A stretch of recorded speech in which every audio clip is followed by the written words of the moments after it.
So, I would say let's start. Hello everyone, welcome to our annual EU Jean Monnet Center conference. I'm glad that you made it here that early, and I'm sure there will be others coming as well. But I want to welcome you all. My name is Markus Thiel. I'm professor, a Europeanist in the Department of Politics and International Relations, and I also direct our EU Jean Monnet Center that you see written out here. This topic is obviously what you hear. You're going to have a really great morning panel. I will tell you a little bit about in a second, and about who's presenting there.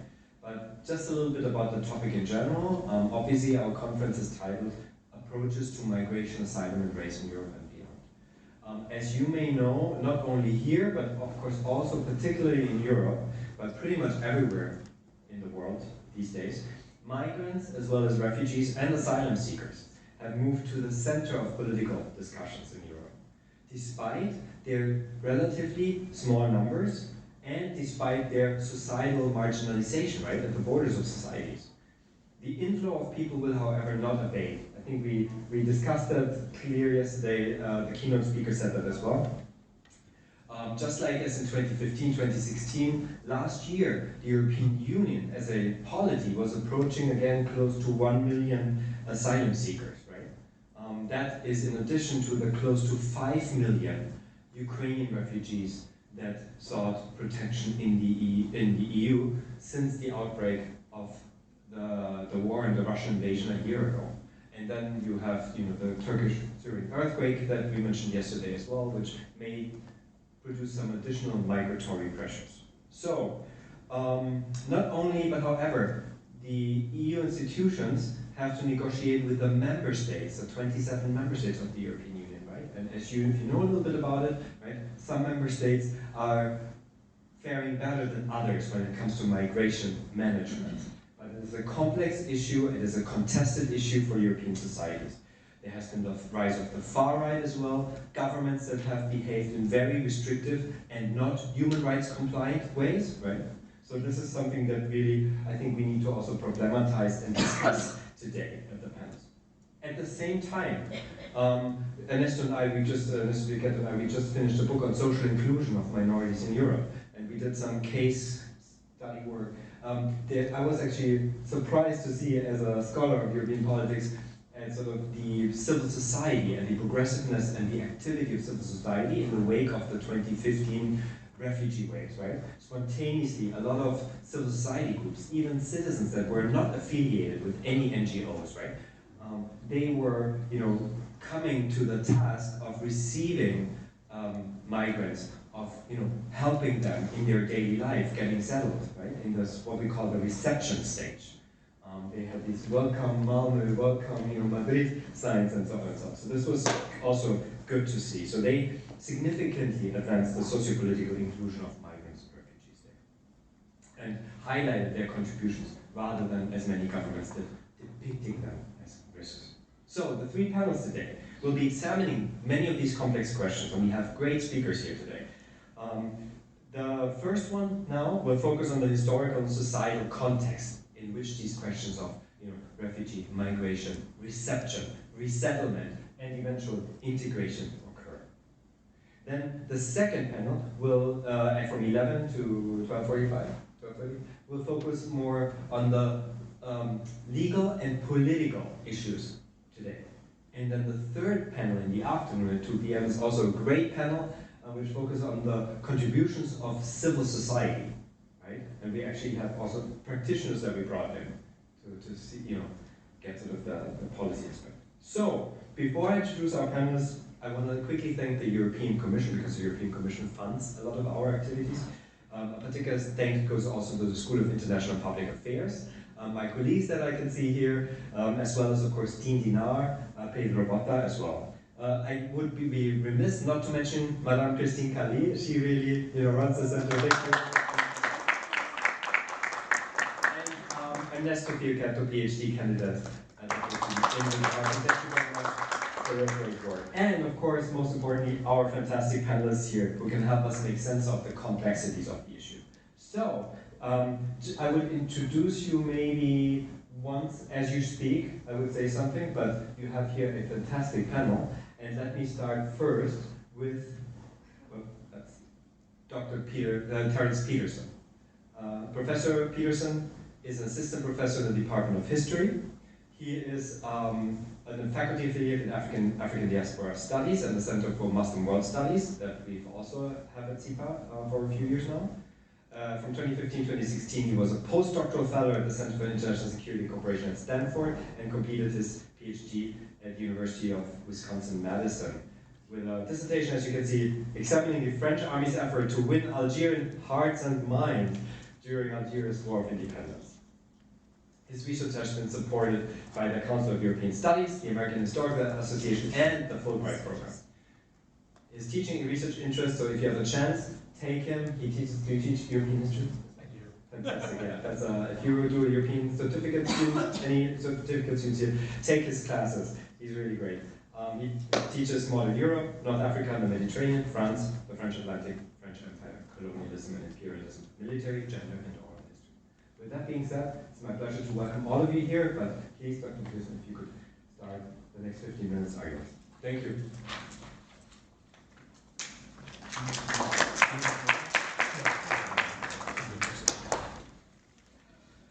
Thank you. You know, the question of migration and refugee movements in Europe is deeply complicated, not only sort of on the level of human movement and responses to it, but because this social phenomenon, as Dr. Thiel has pointed out, often gets linked to these very thorny political questions about national and cultural identity. And its history is equally complicated, not only because it shapes the human movement, but it also shapes these political questions.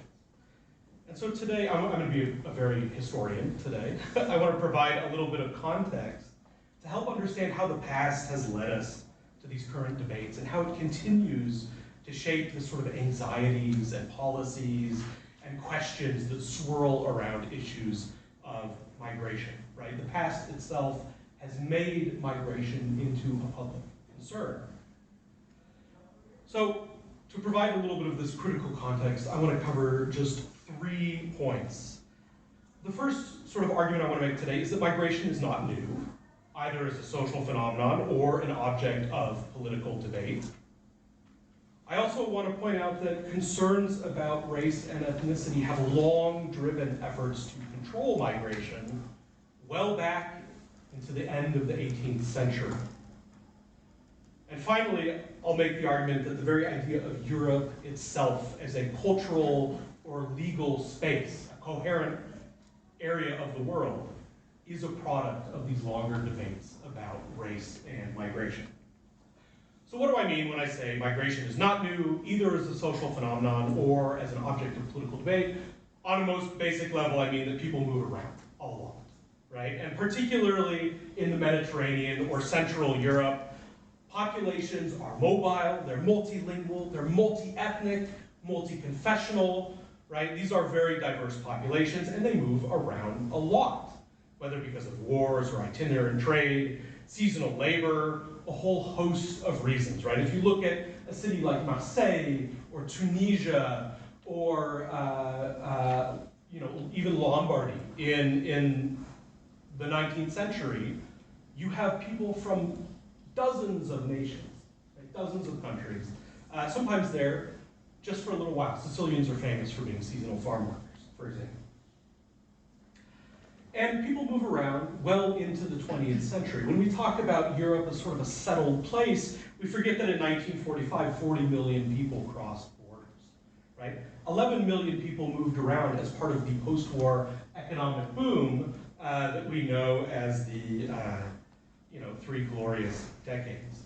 It's actually not until the 19th century that political activists, and more importantly, states, right, governments, become concerned with controlling those movements on a wide scale.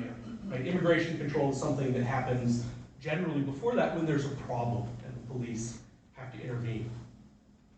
Now the reasons are 2 linked ideologies. The first is nationalism. Right? This is a political ideology that rises to predominance in the 19th century. It's originally liberatory, right? It's a response to Napoleon's invasion of Europe.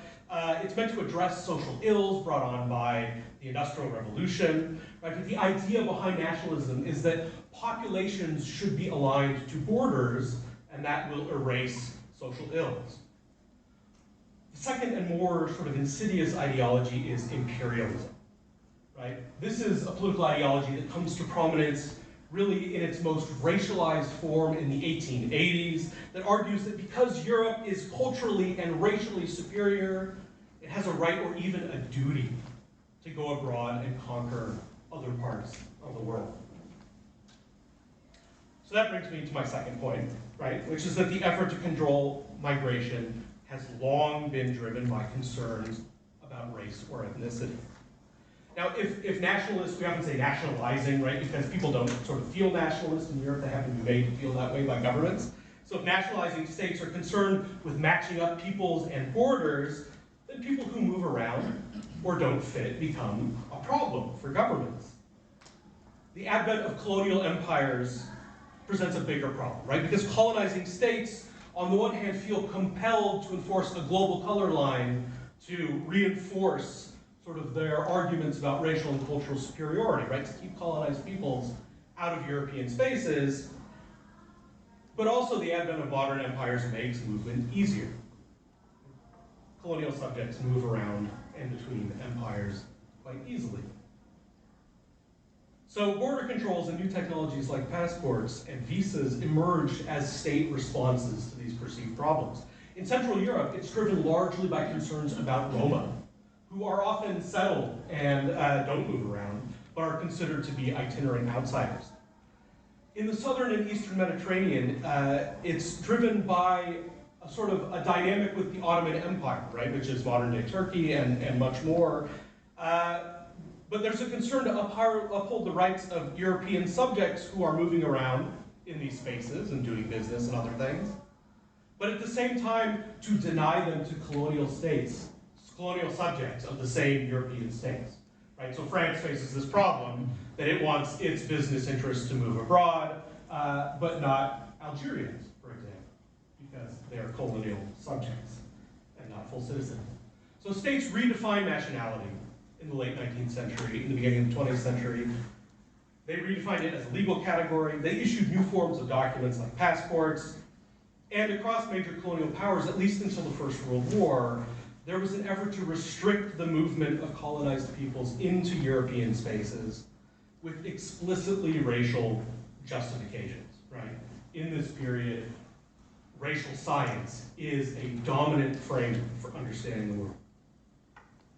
So, the widespread practices of migration regulation and border control, right? Getting your passport, having a passport, getting it stamped at the border, emerge in close connection with multiple politics of racial separation.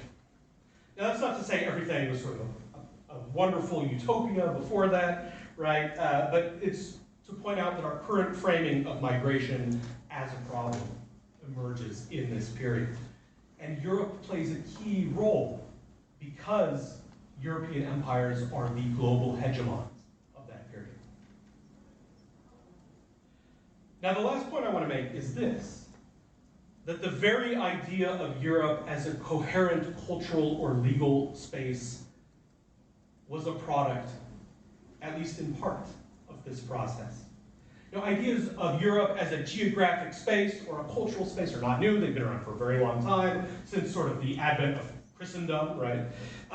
And we tend to take Europe as a sort of coherent space for granted, but what constitutes Europe has long been up for debate, right? A couple examples from the recent past. The original Europe of six included Algeria, which at that time was constitutionally part of France. In fact, when Algeria gets its independence in 1962, the Europe of six then debates whether or not to include it because it's so importantly economically linked to that emerging European market. You also have debates over Turkey, right? Is Turkey European or is it not? I think European states have decided no at this point, but for most of the 90s and the early 2000s, there was a question whether Turkey should become part of the European Union. It's still an official candidate. Efforts to control migration, however, lay out legal and cultural precedents for our current understanding of Europe. In fact, in both the spaces I just pointed to, North Africa and the Ottoman Empire, which becomes modern-day Turkey, the efforts to secure reciprocal protected rights for Europeans moving around, right, people who are often called protégés in the period, helps lay the foundation for shared legal and cultural identities that come to fruition after 1945. In order to protect their protégés, European states homogenize laws, homogenize definitions of nationality, homogenize a consular system that can help those protégés navigate spaces in southern and eastern Mediterranean, right? So this process, this effort to control or alternatively facilitate certain kinds of movement has shaped our idea of what is Europe. So what should we take from this, right? I tried to lay out some sort of very broad context that can problematize the question of migration, right? Point out the fact that it is itself a historical phenomenon. The first thing I want you to take is that this is to understand that this crisis framing that we often adopt when we talk about migration in Europe, in fact, belies a much longer history shaped largely by human movement, right? Europe and Europeans have moved around for the last 150 years in massive numbers. Second, questions of race and migrations are linked now because they have been linked since the foundation of modern states. In some ways, they're inextricable, right? Because they emerge together in dialogue. Whether we deny the sort of racial concerns that swirl around migration control, they have shaped that very concern itself. My final point, on a less pessimistic note, right, is that if our ontological assumptions about the current debate, right, that migration is a problem, that it needs to be controlled, if those are themselves a product of history, then I think they open all sorts of new possibilities for policy making, right? The sort of intractability of the migration problem in Europe, as it's often framed, that very framing of migration as a problem, right, is itself the process of historical events. And therefore, we can imagine other possibilities. All right, thank you.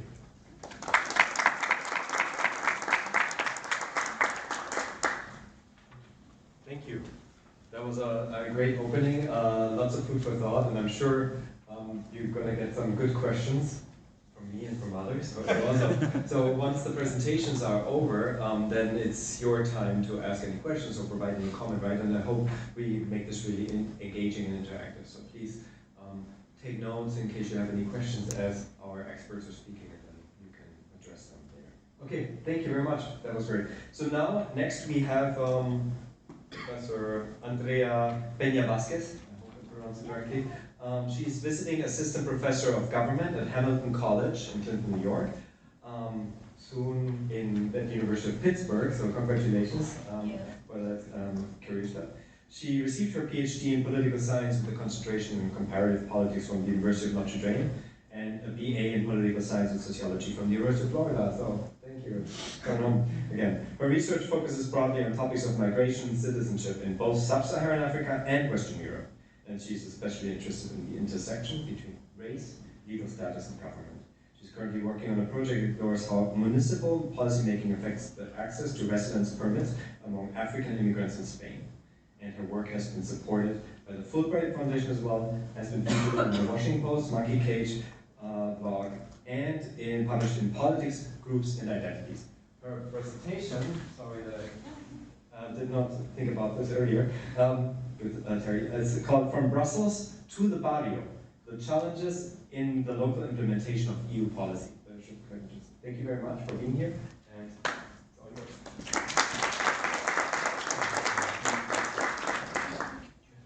Yes, I do, yeah.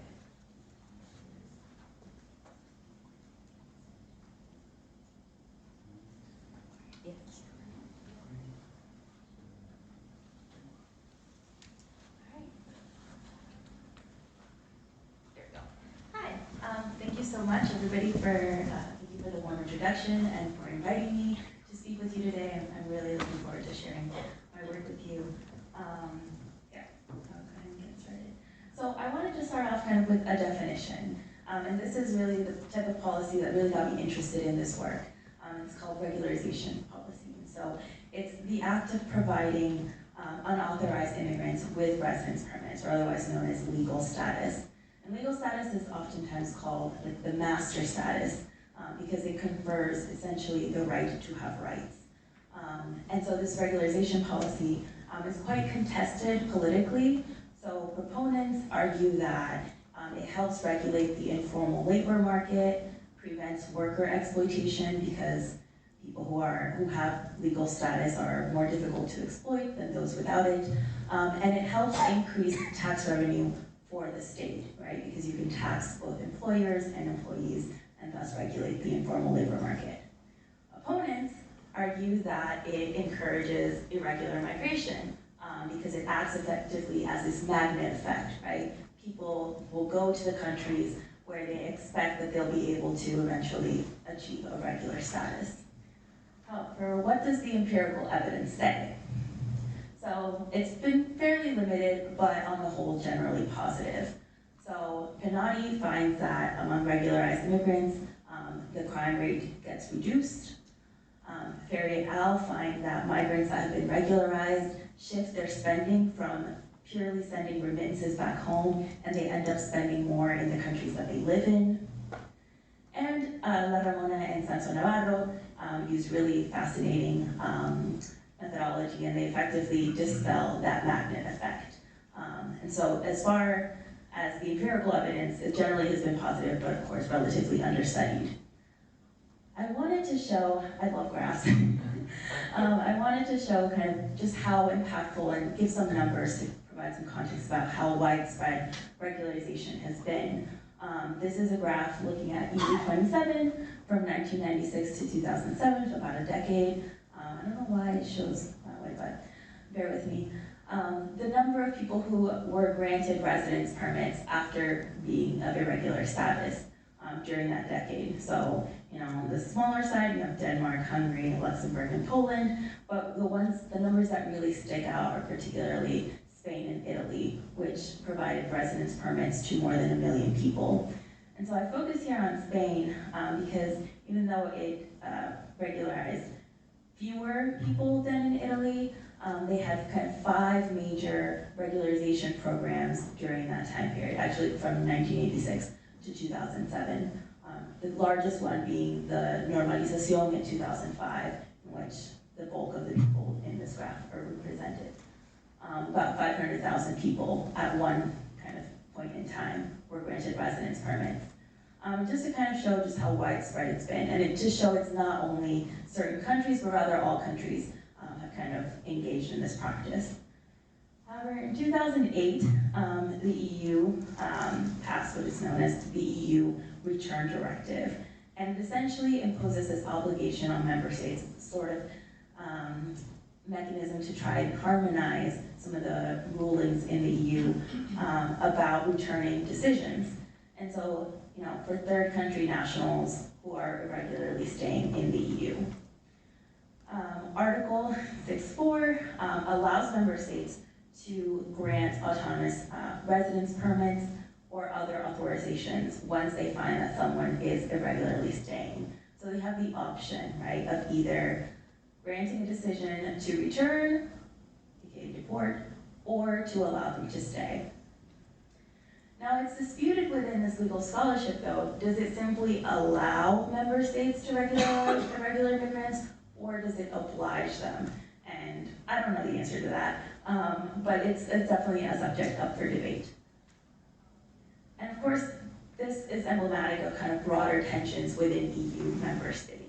So the 2005 Council of Europe report recommended member states to consider regularization as this sort of option or when return is not possible. And of course, about 40% of return decisions are actually not implemented. As well as the European Pact on Immigration and Asylum reminds member states, you know, that interconnectedness between them, that the actions of one member state may affect, you know, life in the others. And so access, because of, you know, free movement and such after eventual citizenship, this has consequences for the different member states of the EU. And so, as a consequence, member states are encouraged to really think about their partners. And this was, of course, a criticism that Spain received during that 2005 normalización, in which they granted residence permits to 500,000 people because they didn't notify their European neighbors that this was going to occur. It was a large number of people, and so this has been kind of a source of tension, or this was a source of tension at the time. And of course, member states, as a result, generally have resisted attempts at harmonizing procedures, as was mentioned by our keynote speaker last night. So I wanted to kind of present my work in progress. It's a book project I called Setting Down Social Roots. And these are the kind of two main questions that I try to tackle. So the first is, how does multi-level governance affect the implementation of this regularization policy? And then on the flip side, kind of how is that experienced by irregular immigrants? I'm going to focus on the first question today. But effectively, to kind of provide some context, the argument is this is a historical institutionalist account that looks at the structural mismatches between the Spanish state's economic and political interests as a member state of the EU. And so, as we know, multi-level governance in the EU, we have the EU acting as this supranational organization, government, but then you also have national member states, and effectively then you have local governments. And depending, on countries, some are have a regional government kind of in between, but these are sort of three main levels that I focus on because that's not applicable everywhere. And I argue that this transfer of responsibility creates what I call incentivized ambiguity, because processes are kind of obfuscated in this policy process. And so I argue that there's a lot of work in political science about policy feedback, which essentially shows that people respond to the policies that are passed. So prime example is the GI Bill here in the United States. Following that, you have veterans who are then able to acquire certain services. That makes them more likely to participate in politics, right? Because they're trying to defend those kind of policies. In the same way, I argue that you can have sort of policy feedback when there's absence of policies, when there's kind of purposeful inaction by the state. And effectively, the parameters for the inclusion or exclusion of irregular immigrants are not clearly defined. They're often unspecified and unchecked. And so as a result, you might have a policy that seems nationally inclusive at face value, but when it's actually implemented at the local level, you might have these pockets of exclusion. And as a result, this municipal administration can result in geographical variation in which people, just by virtue of where they're living, they might experience the policy completely differently. And so I argue that, this effectively allows the Spanish state to assuage northern member state concerns about sort of being Europe's back door, because they're showing that they're kind of strict on immigration. They have very strict channels for immigration in Europe. But this also allows them to regularize some immigrants, which means that they can benefit from some of those, the benefits that come from regularization, but at the same time keeping others kind of in perpetual irregularity. And this is based off what González Enriquez calls the cheap model that Spain seems to operate under, in which people are kind of allowed to be irregular, but they're also able to access social welfare services and such, like education, healthcare, the public healthcare system, but they are irregular for some time before then given the opportunity to then regularize their status. And so, to give some more context about the specific case, Spain did not have an immigration policy until it was about to join the EU, until 1985. And so, as I mentioned, there were all of these regularization programs that were put in place, which then, after lots of criticism from the EU, resulted in a sort of permanent case-by-case mechanism, which is known as the Temporary Residence Authorization for Exceptional Circumstances, also known as the Settlement Program. There's two components to this program, or two mechanisms. One is the social routes, which is the one I focus on because it's the one most people use, and the other is labor routes. Happy to talk more about that in the Q&A. And so the main requirements are you need a work contract of a year, a certificate of social integration, which you would get from an NGO typically, or other sort of social service. And the important one that I can focus on is you need 3 years of continuous residence, which is only verifiable via, thank you, registry on your municipal census, which is known as the padrón. And so the padrón acts effectively as a continuous population census. Now here in the US, the census is every 10 years. In Spain, it's actually done at a continuous kind of manner. And for irregular immigrants, it's really important because it's what starts that 3-year clock for regularization. So you might arrive to Spain next Monday, but you don't get, registered on the padrón until March 3rd. Doesn't matter. It's the 3 years from March 3rd that you're effectively meeting that continuous residence requirement. And the law for the regulatory legal basis of the regime says that every person who lives in Spain is required to register where they habitually live. And it's pretty vague language, actually, but essentially it's, if you have more than one home, the idea is the place that you are living in the most time, that's where you would be registered. But, municipalities do have some leeway to designate their own requirements. So they might have different criteria for what counts as proof that you live in that municipality. Some might ask for just a light bill, another might ask for, a copy of your lease, etc.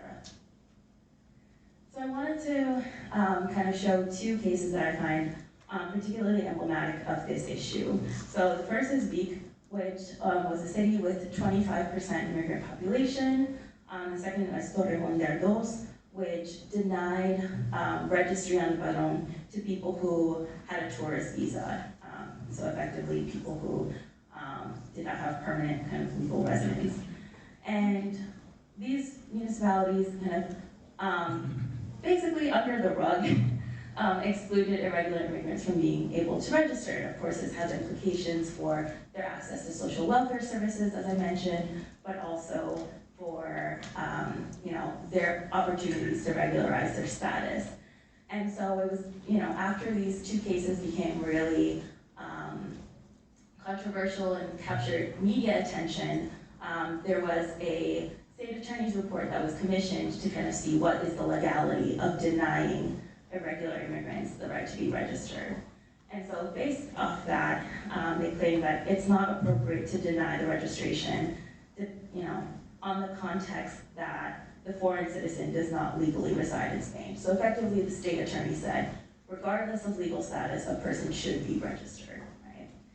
However, the question remains then, how does that registration fit with EU policy, especially thinking about the return directive? And so to kind of conclude, irregular migration essentially has become the structural feature of Spanish migration regime because, due to EU membership, they have very strict legal channels, very narrow legal channels for migration. However, that is fundamentally at odds with their labor market demands. And so as a result, Spain needs kind of immigrants, right? These competing pressures create what I call incentivized ambiguity that then the state uses to push down responsibility to municipalities when it comes to implementing regularization policy. And that devolution of responsibility kind of obfuscates the process. And so as a consequence, EU return directive is not necessarily implemented, or it is to some extent, in which case, EU member states are given the option of either providing for people with residence permits or leading to a return decision. However, this is a much slower process than the EU return directive kind of intends for, which is supposed to be the sort of immediate thing but the EU or Spain, pushes it down to like this sort of 3-year process. And I kind of challenge us to think about, this multi-level governance in the EU and how that is implemented, at a local level, because I think it can also, I talk here specifically about regularization policy, but I think that could also be used potentially to think about the race equality directive and how that is also implemented or not at the local level. So with that, thank you. I look forward to the discussion.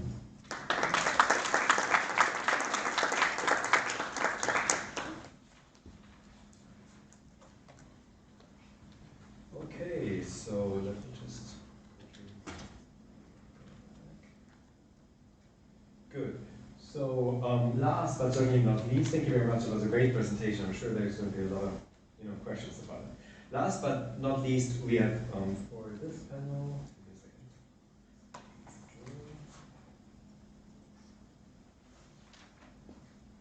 second. Professor Cecilia Estrada Villaseñor. She's a Ph.D. researcher at the University Institute of Migration Studies at Comillas Pontificia University in Madrid. And she's also the director of the Chair for Refugees and Forced Migrants in ITEX.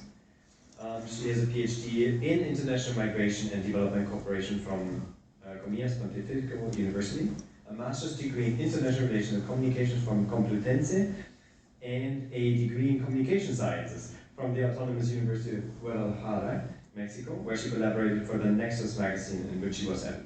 She studied specialized journalism at the University of Belgrano in Buenos Aires, Argentina. She's currently director of the Chair for Refugees and Forced Migrants in ITEX, and coordinator of OBMID, the Ibero-American Observatory on Human Mobility, Migrations, and Development, where she investigates and analyzes more precise issues from the Ibero-American region. And the socio-demographic profile also of refugees, the refugee integration process, reception, social and labor integration of immigrants, aimed at immigration, discursive representation in the media, and refugees. And exactly that's what she's going to tell us about, right? With the presentation, discursive representations of immigrants and refugees in the media in Europe, with a case study of Spain. Thank you very much for being here. Yours.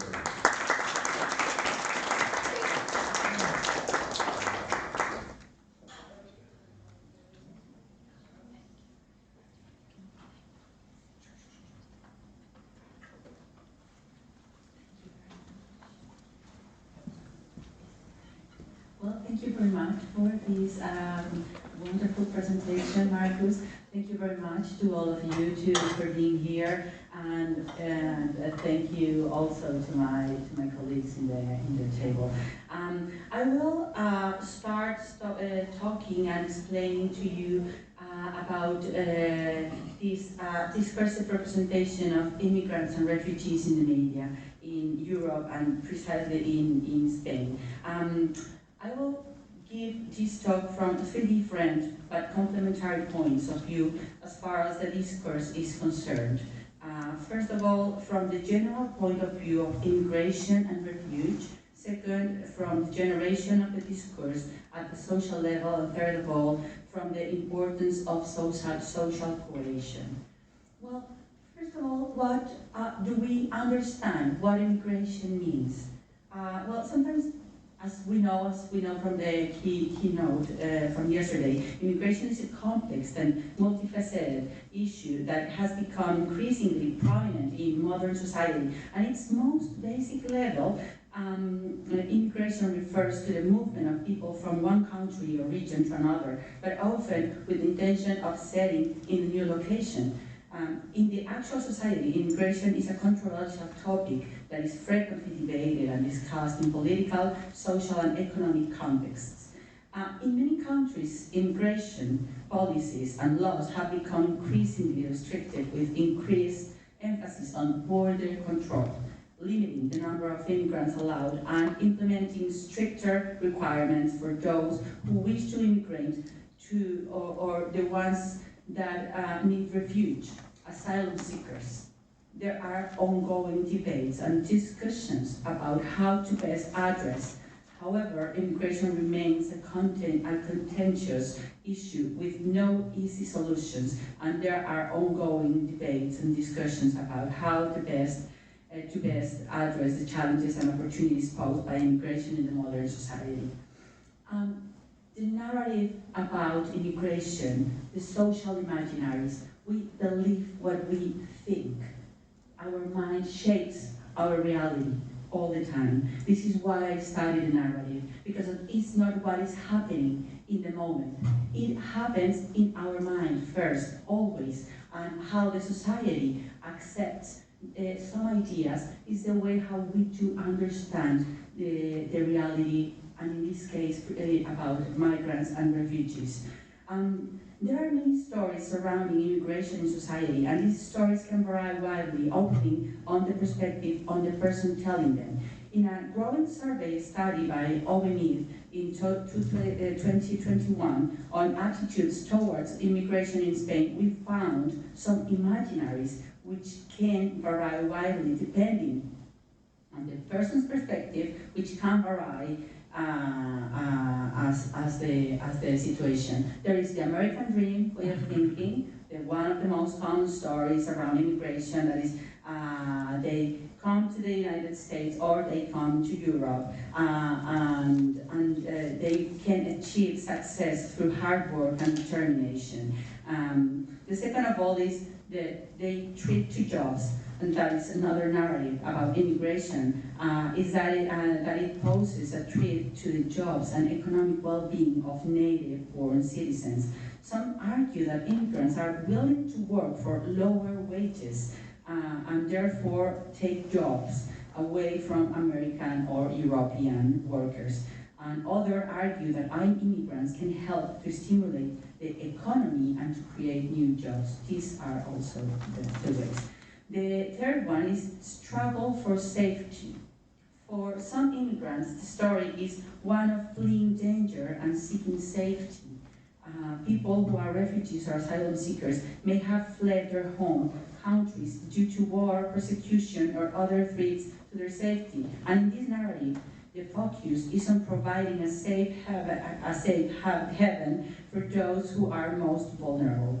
The fourth of them is the need for cultural integration. In some cases, immigration can lead to tensions between different cultural groups, and the narrative around cultural integration emphasizes the need for immigrants to assimilate to the culture and norms of their new country. And the fifth of them is the right to a better life. This is another way that we think, and many stories around immigration come down to the idea that people have a right to seek a better life for themselves and their families, and this is why they are coming to our countries, to Europe or to the United States as well.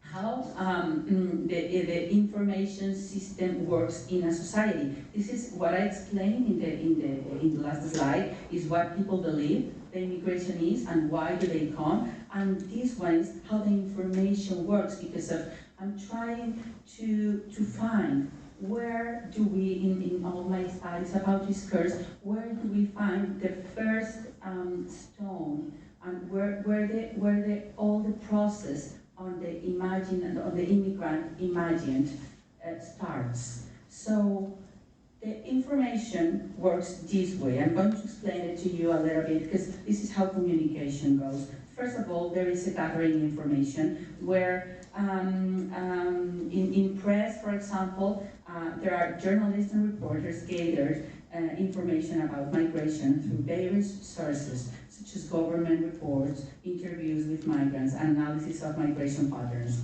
Then there is a story selection, where the journalist says, we're going to base the information gathered with the media outlets select, and also they select stories to report on. And this may involve selecting stories that are timely, relevant, or have a particular human interest angle. Then there is the framing as well.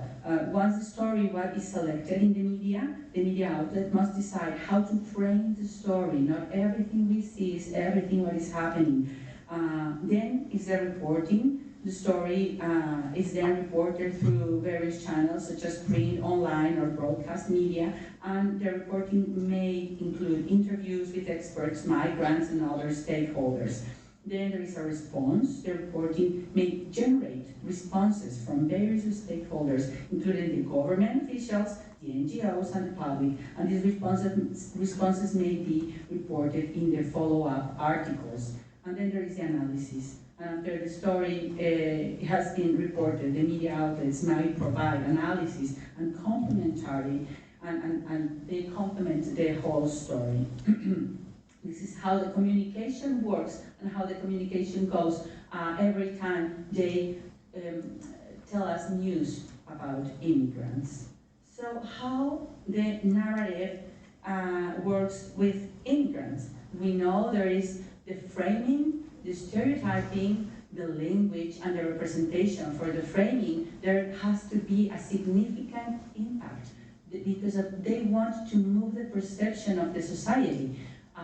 Second of all, who writes the news are people like us, part of the society. What I explained at the beginning, every time we think or have certain beliefs about immigrants, we write them down.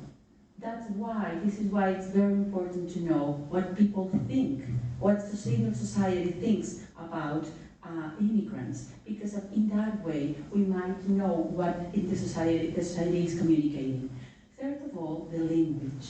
It's very important how journalists describe the situation, which words they use every time they talk about immigrants or people, asylum seekers. And then the representation, which is the impact they have on the reader or on the public, and they put them like a problem all the time. When I did my first research a few years ago, I started to see that, of course, media in Spain started to communicate this way. This was the way how I found in many newspapers. They communicated about immigration. As we can see people fleeing, poor people without raggedy clothes, living for a place, or also at the border trying, and then the message of the image. It's amazing how all these images and also headlines communicate. These people is trying to invade us. These people is trying to arrive to our country, and they're not respecting any of our rules. And there you go, the imaginary. Then there was an alarm. This happened in 2006 in Spain. And guess what? There was a poll conducted in 2006, and they asked to the Spanish society, what do you think is the biggest problem in all Spain? What people answered is immigration. For the first time in our lives, this happened immediately. And we all were very surprised because immigration is not a problem in Spain. Well, immigration, it's very regulated. From all the citizens, they have persons, people, but how they've been represented, this is not the image of the real immigration. So I started to study how the representation of immigrants and refugees in the media in Europe can vary. And also I found that it can vary widely depending on the source and the context. However, there are some common themes and patterns that emerge in the way that these groups are portrayed in media coverage. Here are a few examples. For example, the humanitarian crisis, the threat of narrative, the political debate, and this is very, very important, the diversity, and then the humanization. And this is the most important one of all of them, because unfortunately, some media coverage of migrants and refugees can involve the humanizing language or imaginary that reduces this individual to mere statistics or levels. And this can contribute to negative public perception for the stereotypes. When the society is not well informed about the reality of migration and refugees, There are a few things that might appear or might be more represented. The stereotyping and prejudice, the fear and misinformation, fear is very powerful, the mismanagement of public resources, that also the undermining social cohesion, and this is pretty bad because without understanding and appreciation for the contributions that migrants and refugees make to the society, social cohesion can be undetermined, and this can lead to a lack of trust, division, and even a conflict with communities. And then we miss opportunities. Well, as I told you at the very beginning of my presentation, this is the circle, the news comes, there is a source, there is a context, there is an element of the news, and also the newspaper, each newspaper, each media, each communication media has an ideology, and this is very important. There are some rights people that are agree with immigrants and people that are not agree with immigrants, and they're going to manifest it all the time. Since I have I ran out of time, more or less. These are all my theoretical framework where I defend where media substitutes reality, and all these theories of Thiel, Turner, of Barbara Scandroglio, Grant Noble, and all these theories, right?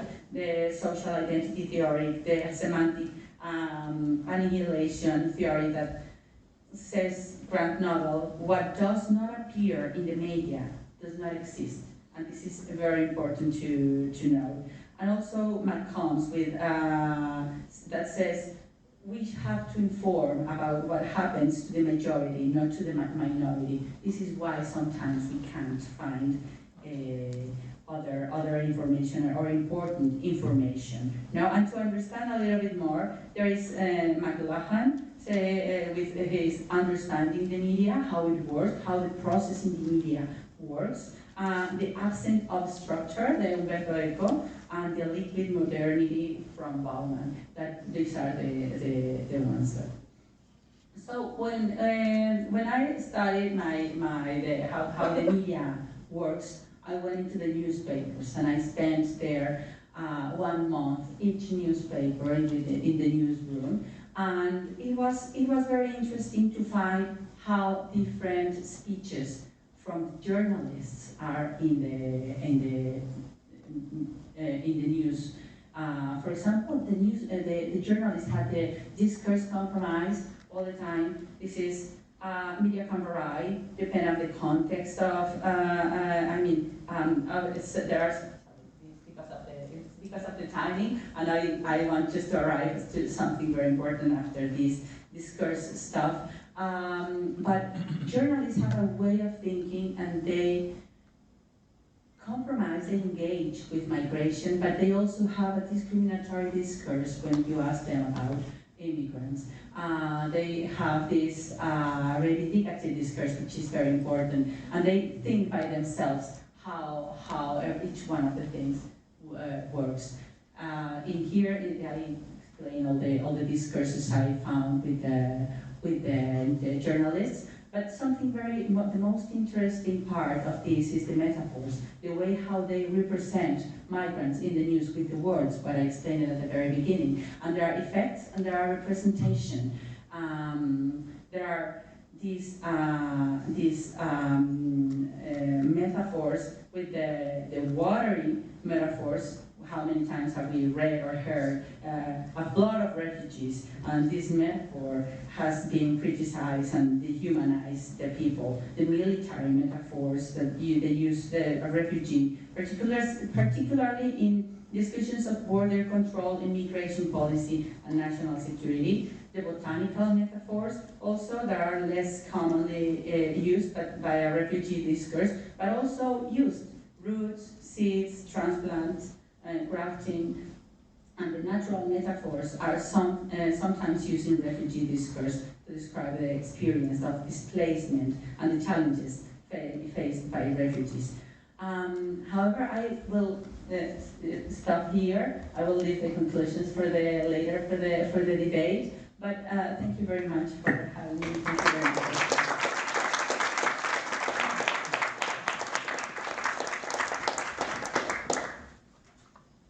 Thank you so much. Those were really three very interesting, exciting, right, and very different presentations. But I hope they kind of gave us a good overall contextual picture of the complexity surrounding migration, asylum, and race. So, with that being said, we have about 40 minutes in which we can engage our speakers into Q&A discussions. You can provide your comments, ask your questions. So if you please have anything, I mean, I have some questions too, but I want to let you, the audience that was nice enough to show up that early, I want you to give you the first opportunity. So please, if you have a question, go to the microphone here, introduce yourself quickly, and then let us know if you address it to the whole panel or to a specific professor. Thank you. Don't be shy.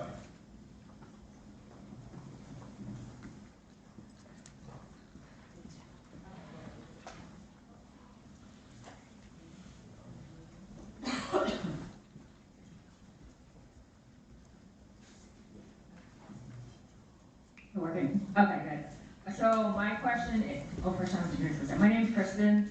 I'm currently a third year doctoral student majoring in international relations. And my question is for Dr. Peterson. So the part of the world I focus on is East Asia. And the one country, I'm interested in many things in that part of the world. But one thing I'm interested in is China and its Belt and Road Initiative. And with it, China has been involved in Africa. And they've been criticized because people say that they're trying to colonize Africa. And I'm wondering how this is impacting Europe's relationship with its former colonies. Like, do you see them trying to reconquer Africa because they're trying to push back against Chinese influence? Sure, this is a great question. It's a little bit outside my wheelhouse, right? But I will say that China is not conceived of as a problem in terms of migration for its presence in Africa, in part because of the very specific agreements it has with many countries. So in Algeria, which I'm most familiar with, right? China insists that its building projects are done by Chinese labor. So it imports lots of workers to accomplish those projects. But it's also very good about removing them back to China when the project is done. Right? And so I think the concern when European policymakers look at North Africa remains largely with West Africans, right, who are the largest sort of demographic that's migrating across the Mediterranean. Right? So of course there's all sorts of concerns about economic competition, but it doesn't have seemed to influence the conversation about migration. Okay, thank you. Hello, my name is Juliana, and I'm a last year student studying international relations. And my question was in regards to this idea that media substitutes reality. And I was just wondering, having years of media stating or representing immigrants as a certain way, and including now where each day we become more accepting of immigration, there's still a big percentage of the media that represents any source of migration as a threat by describing them as either a flood or as an invasion. So my question was, how would you say that we can combat or fight this reality that we have situated around immigrants when media continues to represent them that way? Thank you very much, Juliana, for the question. There's one concept that is social imaginary, and it's where everything, it doesn't accuse a place, it's in the air. So every time a society has the belief in general that immigration is invading us and is telling us, it comes and is written and it's plasmated in the media. How to fight with it? Well, first of all, each media has its own ideology, and each media is going to choose what to inform about immigration, but also I think, based on my research, that every time the population knows how media works in the inside, they might know, I think we all know that it's conducted ideologically on certain ideas. depending on what the media, what the newspaper or the television or the radio thinks. And also, that's one of the things that I conclude that might help. Another one is to inform with real data. As we heard yesterday from our keynote speaker, she told us with numbers how many people, how many immigrants are in here, are in the European Union. Every time we inform with the truth, it's not about informing that the immigrants and refugees are good people, or immigrants, and it's the best thing that can ever happen. It's to say the reality. Immigrants and refugees are people like us. There are good people, bad people, people that fail, people that have different contexts. The situation of refugee, the people lives situation. Refuge is a situation. This is what media has to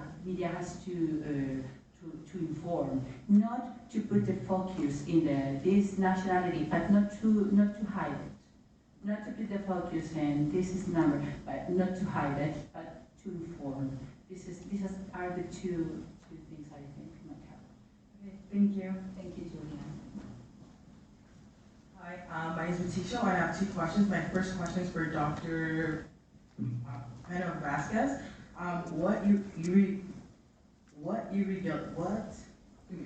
What aspects of irregular migration has not been studied or you believe has been understudied to this day?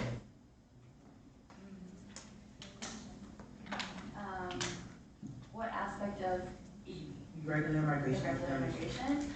I think there's quite a lot. I mean, the thing that I always try to stress, especially in the classroom, is all these legal categories are socially constructed and legally constructed.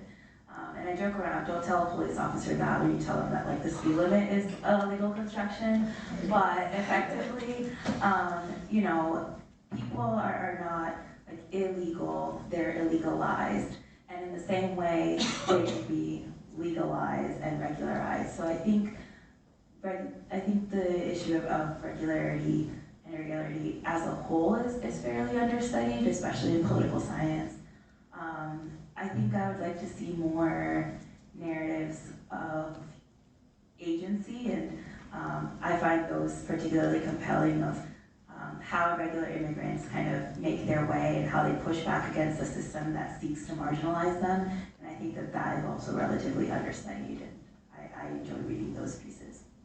Thank you. And my second question is for all of you guys up there. Do you guys believe you play a role in disseminating information that has been misconstrued within just media or just about migration refugees to the greater public and not in only academic settings?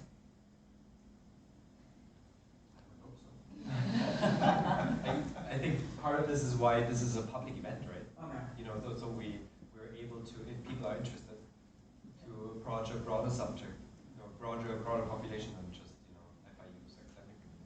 Do you guys ever reach out to like media outlets to like say a word on the aspects that have been misconstrued?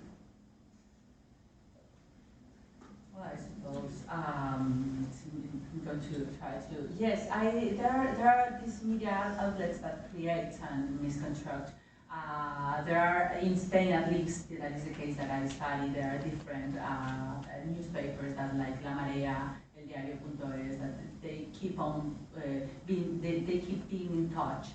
For example, with NGOs, and also they connect information between academia and, of course, NGOs. And also, it's a challenge for academia to be next to the journalists and to the newspapers and to the media in the way we have to transfer all our knowledge. That is one of the main parts. For example, in sharing refugees, we have very little work in the translation, but it is very pure with the Twitter, with LinkedIn, and also making open events as this one that Markus that we have in here.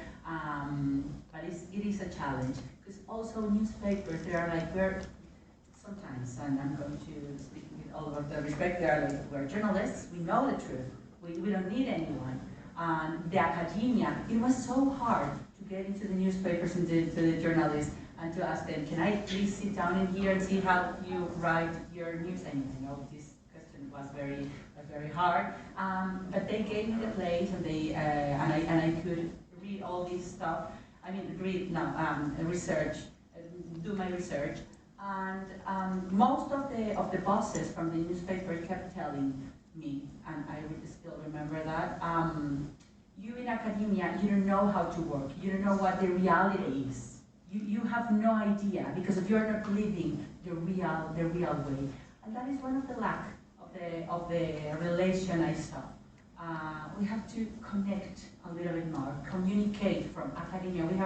This is a challenge from the academia, not just for the media, from the academia to get there, to talk to them, to invite them.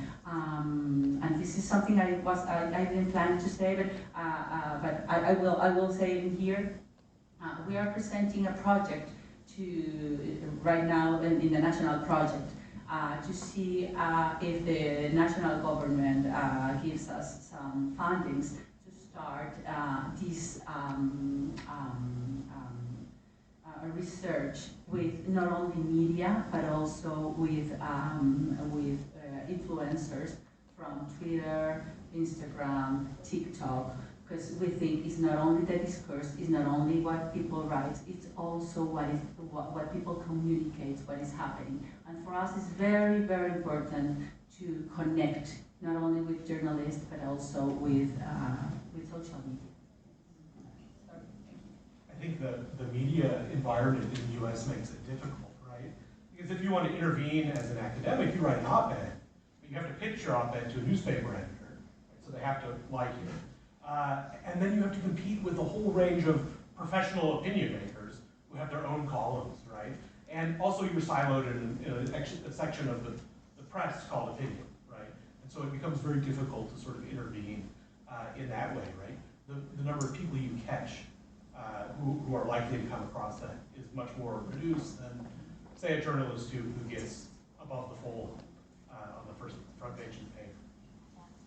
To add to that, I think what's going on with Twitter is also a major challenge, because that used to be kind of my way to try to influence discourse a bit myself, and I think, all of that's because it's becoming more of a challenge. But I think, the way that I also try to, a lot of people, I take taxis and stuff, or like Ubers, and people ask me like, oh, what do you do? And so like, that's also, I think, a way for me to try to engage, regular people outside of the classroom.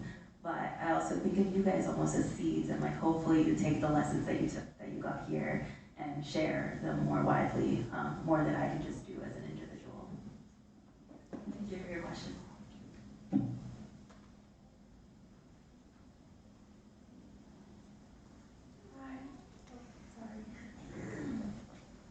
Hi, my name is Moderator. I'm a senior here at FIU, and my question was for Peña-Vasquez or Vasquez. I'm so sorry, I couldn't remember.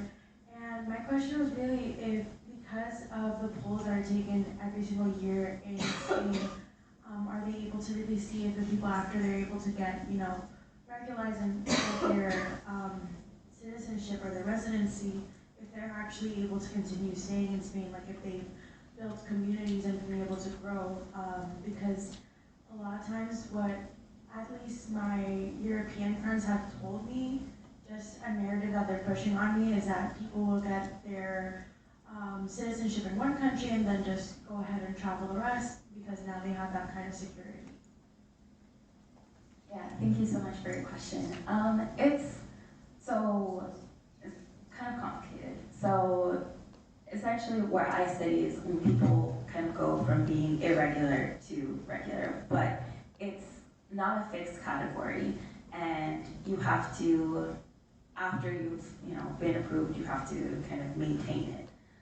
And so if there's policy changes or if you move, then that can also complicate things. So it's after several years, oftentimes, that you may eventually, get this sort of permanent residence, and then usually the way that citizenship in Spain operates is kind of staggered based off country of origin.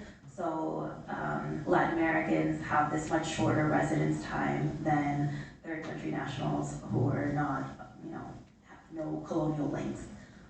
So a lot of the Africans that I study, you could take them up to a decade from having been irregular to actually becoming a citizen. Of course, then becoming citizens does mean that they can move freely within the EU like any other European citizen. But you know, a lot of times people do form communities, and this is a big part of that social integration aspect of it. You know, they've learned the language, they've made friends, they have kids, their kids are in school, and so it's not so much that, you know, people move as quickly. It depends on what are the particular circumstances. So if you're kind of an unmarried agricultural worker, then you're going to move around more on campaigns because of work. But if you have established your family in a place like Spain, then you're less likely to move. Does that answer your question? Definitely. I was just so curious about it because I keep on getting bombarded by people's personal experiences and perceptions, and I wanted more of an educated answer. Yeah, I mean, I talk in trends, so of course individual experiences can vary widely, but as a general whole, it depends on people's kind of individual circumstances.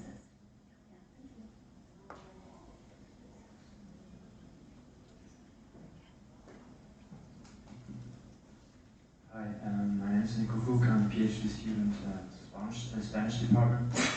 And I work on media presentations towards immigrants. So my question is to you. So I've noted an increasing racial discrimination and also Islamophobic discrimination, especially surrounding sports events such as the game from Spain against Morocco. And during on Twitter there were like relations between the Reconquista and now the game, and well, in the end it was a loss to Spain. So I wanted to know if you could give me some more insights about the planned project you have on social media and influencers regarding immigration. I have you better now. So if you could get some more insights about that. Thank you. Well, thank you very much for the interest in the project. For us, it's very important. And thank you very much for the question. The first idea we had when we started to work with the project are the polls from the FAF. That is the agency from of drugs consumed, and in there the results about the poll with immigration were very positive. 75% from the Spanish population between 19 and 25 is very positive about migration and refuge, but 25% not. Why? And they also consume internet, social media, and believe it or not, hate speech. So that's how we started to create the idea, and this is how I connect with the Islamophobic situation that you were saying at the very beginning, with the part of the ideology, also with the political parties like Vox, for example, the ultra-right that is arising in Spain, that contains all this part of cultural identity, the hate to the different, and how to fight with them. Once we have the social media, and once we have the idea in a part of the society that there are people, Muslims, that are coming to Spain because of Spain is the door for Europe, but are not living, are staying, there is the fear, the fear comes. And this is what happened, what we noticed that is happening in the polls.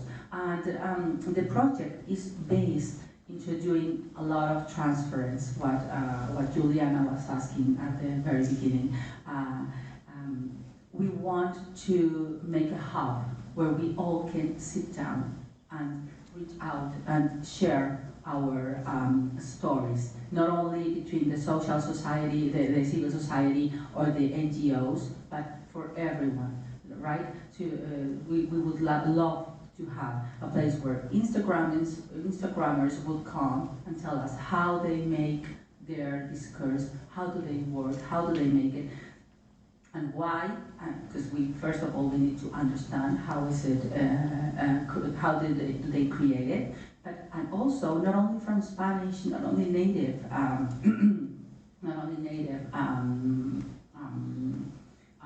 influencers, also immigrants influencers, because there is another part. There is also, okay, if I'm immigrant and I'm not accepted, then I hate as well. And that is a part that we also would like to take care of. There are not all of them, not in all of the cases, but this is a two-way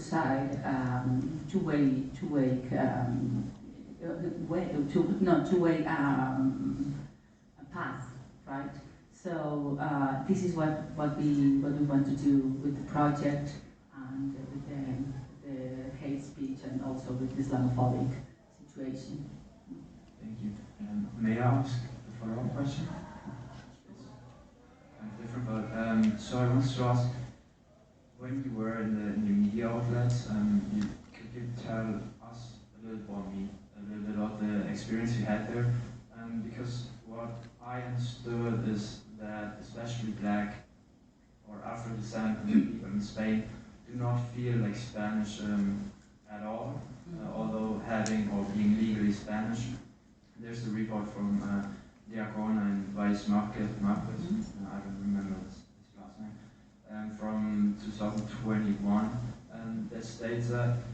And do you think the perception the Spanish society has from media about racial or immigration, and especially the racial discrimination that has that's a result of it, is that there are no Afro-descendant people present in Spanish media at all? I think the way how media represents the Afro-descendants is quite, it follows a stereotype. You can see with the pictures I showed to you in the presentation, there is a stereotype. You will never see an Afro-descendant or an African descendant in this case, because it doesn't matter. Also, it happens with Morocco, people from Morocco or people from Algeria in the press. They are from nowhere. They have no place, and they have to click with the stereotype. The media sometimes adapts the news for that social the civil society thinks that immigrant is as well. Because if you present, we had this conversation with a cinema director a few years ago, and he is a descendant from a person from Congo. And now he's a cinema director. He's second generation, right? He born in Spain, and his father married with a Spanish lady, and then he born.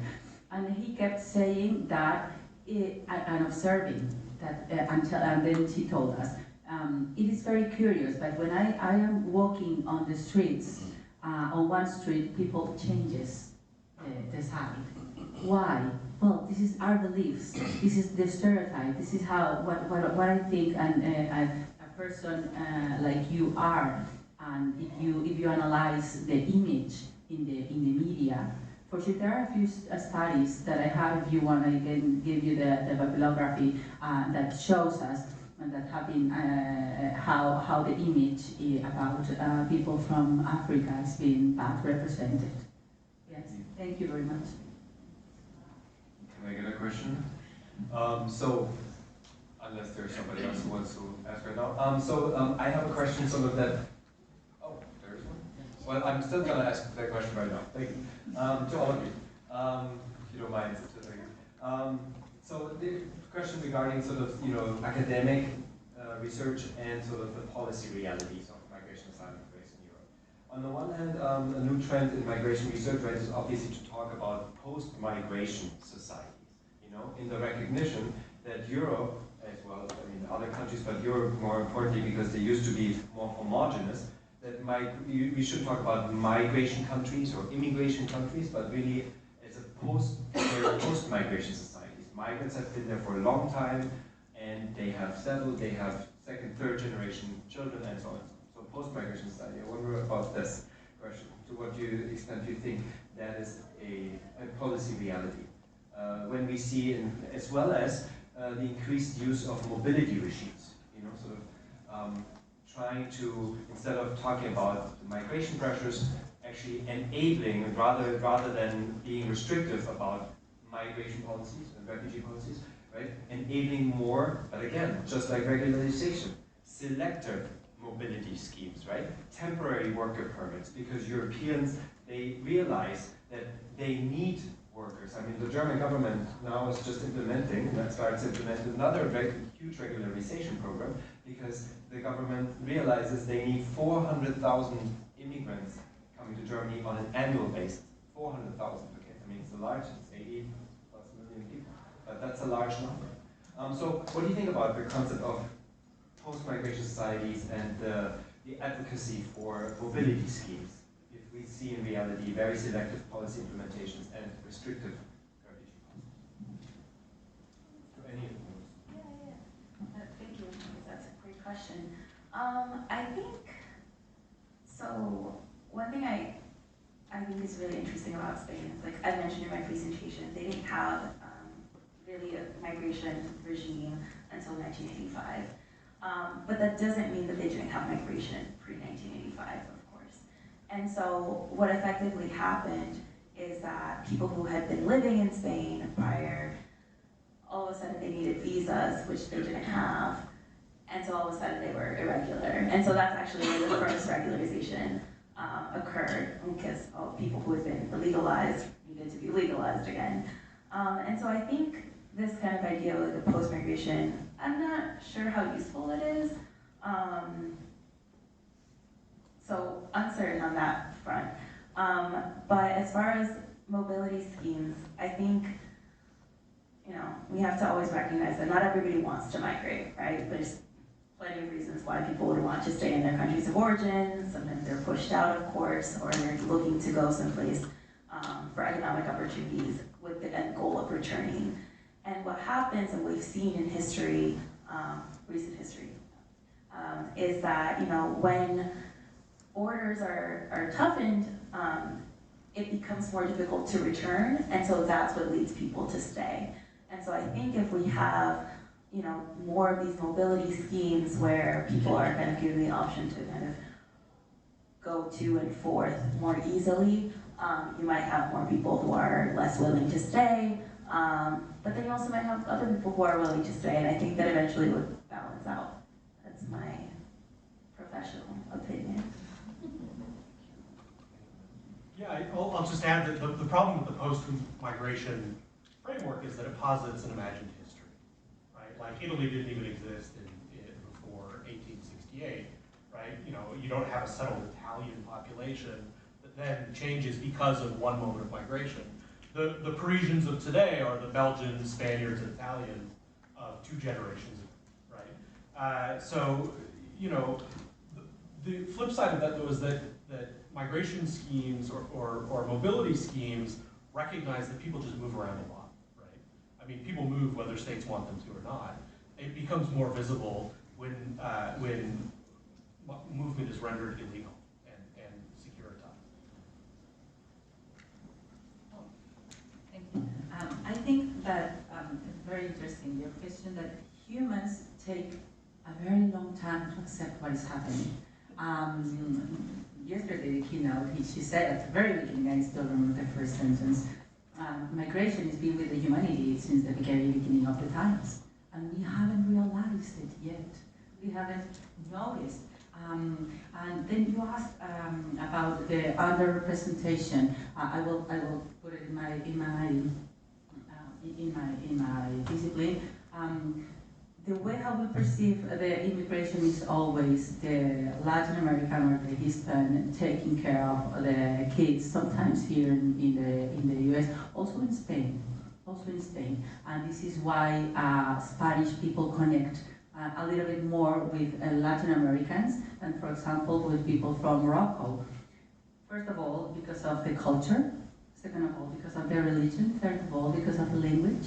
And these three parts are essential to make the connection, but not always in the same way. Why? Well, because of and here it comes when women have to go to work in Spain as well. That it is a policy that started in the 70s, but in the now it's a reality. You need someone to take care of the kids and someone to take care of the house. So who would you choose? Someone that it's a little bit more, that understands you a little bit more, that might think a little bit more like you, this cultural affinity. And this is why we see them underrepresented. But in the now, Latin American people and people from Morocco, people from South Africa, also people from Mali, people that is running are running from war or for conflicts. They come to Spain and they are not asked what your studies are. They are asked for what can you do to make my life easier. And this is why I think we have an underrepresentation, not only in media, but in life in general there. Thank you very much. We have a few more minutes, and I know there was another. Thank you for coming back up again. Appreciate your patience. Hello, my name is Andrea. I'm an international relations major. Oh, actually, political science major, but I'm an international relations. When talking about all this, it just got me thinking about the changes that the Supreme Court may or may not be making in terms of Section 230, which would affect the platform's liability in regards to the role that it plays and the algorithms it uses. And when we're talking about situations like these, like conceptions and preconceptions of migration, immigrants, and so on and so forth, have you taken into consideration what these changes may or may not do when engaging in these non-traditional information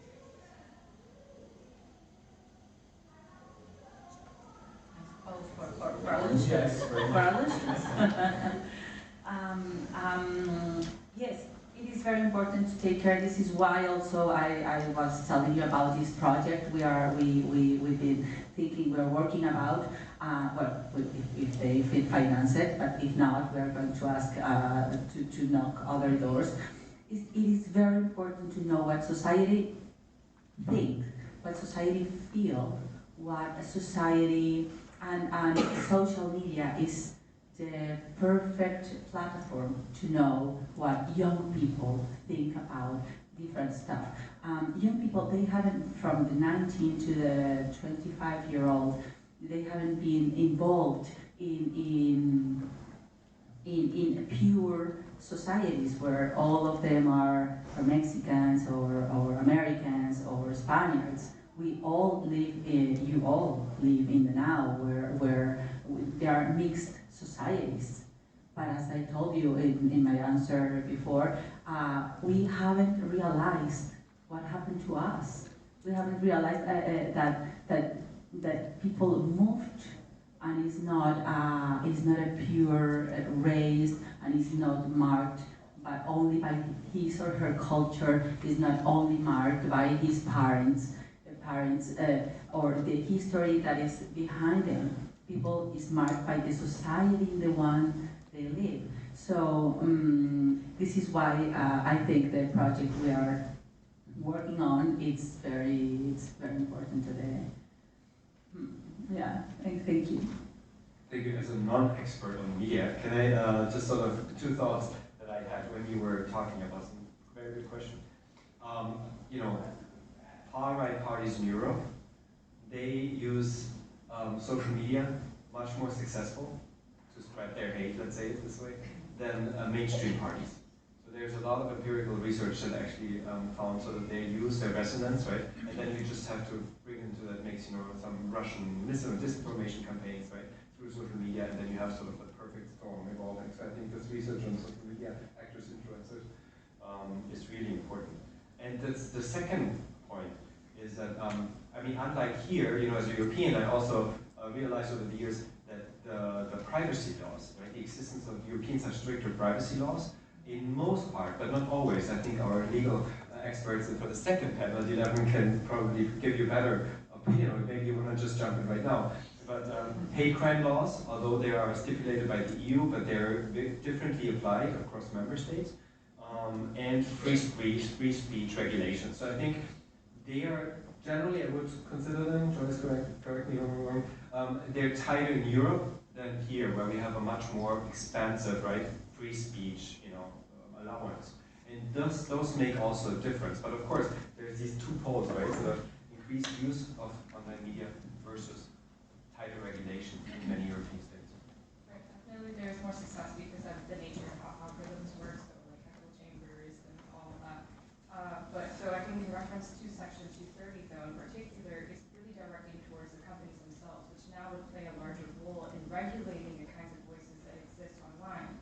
So in that case, we're not talking about individual like privacy rights or individual, how do you engage with those spaces, but rather the entire algorithm itself would change completely because now companies would be forced to kind of censor a lot of the problematic or quote unquote problematic elements of society, I guess. And so inherently there's a problem there because we use the internet as a space to, like really interact and see all different kinds of opposing views despite the nature of the problematic algorithms that give you the very radicalized perspectives and keep pushing you towards that. I see an inherent issue with that and engaging in educating spaces. It's kind of like a paradox.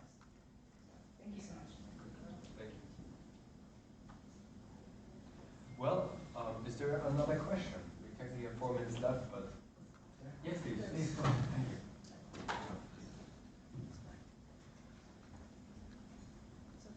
Thank you, everyone. I actually have a question for Terrence, I think. My name is Andrea. I'm going to talk in another panel. But I have a question. So the question would be, you spoke like very nicely about how the colonial past of Europe affected the way how the European Union sees migration. But the truth is that Europe is not monolith. So I'm coming from Eastern Europe, so I have been proud part of Eastern European labor force in North. And we have this whole experiment, since 2004, when the huge migration flows up westwards from the east came, and it affected Brexit. So the part of the Brexit taking control was not against the migrants from Africa, it's against Polish plumbers. So my question to you is, maybe you have some ideas how European idea about migration was affected by the enlargement of 2004, so like by these waves of migration that happened inside of European Union actually. So do you think it affected some way how we think about migration now as a union? Yeah, we tend to frame the migration problem in Europe as being about a sort of racialized other, but the moment when it becomes a really salient debate is the early 1990s, right? And that reason is Eastern European. There's this fear with the end of communism that Eastern Europeans are going to flood into Western European countries and take all of their jobs, and they are often racialized, not in the same ways, right? But still racialized, right? And so the Polish plumber that you mentioned is this famous figure, that all of France's plumbers are going to be replaced by Poles, who will work cheaper, and the Polish tourism ministry has this sort of famous response where it has these posters with very attractive young men wearing unbuttoned plumber's uniforms saying, "Come visit Poland, this is where we are," right? But that sort of it's true that regionalism exists in Europe, right? And being a Mediterraneanist, I'm focused on sort of my comments were focused on that. But for Northern Europe, for the UK, the migration concerns are often about Eastern Europe, right? And the different cycles of, there you go, that's the poster. I was actually about more optimist part of that. Do you think that we learn that, the society will not break down when the workers come, or something positive of that, in the way we see migration? Yeah, I think so, but I think in some ways, Eastern European migrants have become like the good migrant, who do as they're supposed to. In France, for example, the Polish migrants are now sort of welcomed as, the good law-abiding, assimilable population, whereas West Africans are still seen as a problem. So yeah. Well, I think that's really interesting because there's this tension, I think, between the vulnerable, but then also in other contexts, it's almost easier for the other to be kind of included more, because the closer you are, the more perceived you are as competition, right? And so your comments remind me, Claire did this book about immigrant exclusion in West Africa, and how, you know, having immigrants who are of the same ethnic group actually create, even though you would expect that they would be more welcome because they have kind of shared commonalities, they're actually seen more as a threat. And so I think it's really interesting how these processes are contextual and they can change over time. Thank you. Thank you very much. I think this was a fantastic first panel, so please give a hand to